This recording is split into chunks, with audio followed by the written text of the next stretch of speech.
विचार केलाय का? मॉलमध्ये किंवा दुकानात गेल्यावर प्रत्येक कपड्यावर, चपलेवर किंवा वस्तूवर 99 रुपये, 199 रुपये किंवा 499 रुपये अशीच किंमत का असते बरं? गोल आकड्यात म्हणजेच 500 किंवा 200 रुपये का लिहित नाहीत? फक्त 1 रुपयाचा तर फरक असतो. पण हा 1 रुपया निव्वळ आकडा नाहीये, तर तुमच्या खिशातून पैसे काढण्यासाठी रचलेलं एक फार मोठं जाळं आहे. काय आहे या 9 नंबरचा गेम? चला जाणून घेऊयात आजच्या या स्पेशल व्हिडिओमध्ये. नमस्कार, मी भाग्यश्री आणि तुम्ही पाहताय आय लव्ह नगर न्यूज. जेव्हा आपण एखादी किंमत पाहतो तेव्हा आपला मेंदू ती कशी प्रोसेस करतो याचा हा एक रंजक प्रवास आहे. चला आधी तो समजून घेऊयात की ही स्ट्रॅटेजी तुमच्या नकळत तुमच्यावर कशी काम करते ते. यामागे पहिलं आणि सर्वात मोठं कारण आहे मानवी मानसशास्त्र, ज्याला वैज्ञानिक भाषेत म्हणतात लेफ्ट डिजिट सायकोलॉजी म्हणजेच लेफ्ट डिजिट इफेक्ट. आपला मेंदू कोणतीही संख्या डावीकडून उजवीकडे वाचतो. जेव्हा आपण 499 हा आकडा पाहतो तेव्हा आपला मेंदू सर्वात आधी 4 या अंकाची नोंद घेतो.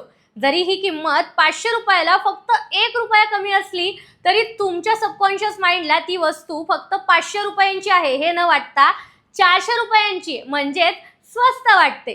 केवळ 1 रुपया या मानसिक खेळामुळे ग्राहकाचा खरेदीचा निर्णय एका सेकंदात बदलतो. पण तुम्हाला हे माहिती आहे का की या गोष्टीला एक ऐतिहासिक ट्विस्ट देखील आहे. ही रणनीती फक्त मार्केटिंगसाठी सुरू झालेली नव्हती, तर ही सुरू झाली होती चोरी रोखण्यासाठी. हो, बरोबर ऐकताय. जुन्या काळात जेव्हा डिजिटल पेमेंट नव्हते तेव्हा कॅशियरने पैशांची चोरी करू नये म्हणून ही युक्ती शोधली गेली. समजा वस्तू 500 रुपयांची असेल आणि तुम्ही 500 रुपयांची नोट दिली तर कॅशियर ती नोट बिल न फाडता थेट स्वतःच्या खिशात टाकू शकत होता.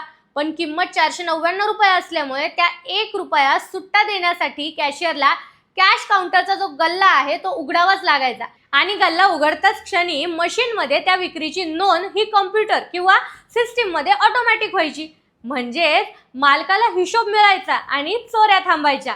आता हा आमचा दावा नाहीये, तर जागतिक स्तरावर झालेल्या संशोधनाचा निष्कर्ष आहे. जर्नल ऑफ कन्झ्युमर रिसर्चच्या एका प्रसिद्ध अभ्यासानुसार 9 या अंकाने शेवट होणाऱ्या किमती या ग्राहकांना सवलत किंवा ऑफर असल्याचा भास निर्माण करतात. हार्वर्ड बिझनेस रिव्ह्यूचा रिसर्च सांगतो की केवळ या एका चार्म प्राइसिंग स्ट्रॅटेजीमुळे कंपन्यांना वस्तूंची विक्री ही 24 ते 34% वाढते. कारण गोल आकड्यातील किमती लोकांना प्रीमियम किंवा महागड्या वाटतात, तर 9 ने संपणाऱ्या किमती या खिशाला परवडणाऱ्या आणि आपल्या बजेट फ्रेंडली वाटतात.